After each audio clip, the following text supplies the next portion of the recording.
Hey, Twitter world, yours truly. I was sitting right here last night watching the State of the Union, and I found it really interesting. And my phone started ringing when it was over, and everybody had their opinions, and they were asking what did I think. And I remember telling the guy that, well, I had an impression.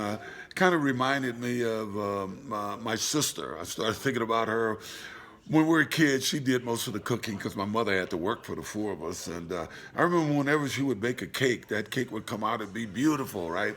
And then she started slapping all that icing on it.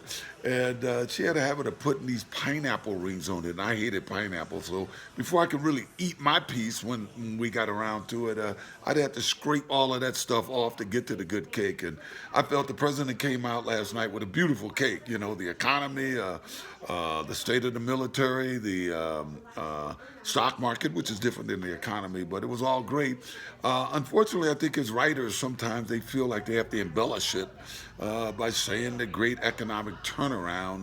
That turnaround started 11 years ago and has been climbing ever since. And being an athlete, I'm sensitive to records. So when they said a record of new jobs, I'm aware that that record is still the previous 35 months before. But the job he's done with jobs and stuff has been excellent. He's done a terrific job when it comes to the economy. As far as the psyche of America, well, we're in the toilet now. People are treating people horribly. I'm a kid from the 60s.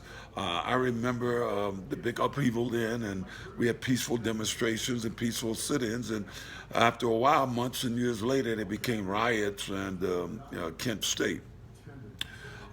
Yesterday, the lack of civility between the president and Speaker Pelosi wasn't good. You know, the quote Bader Ginsburg, you can disagree without being disagreeable. I'm just saying. Take care.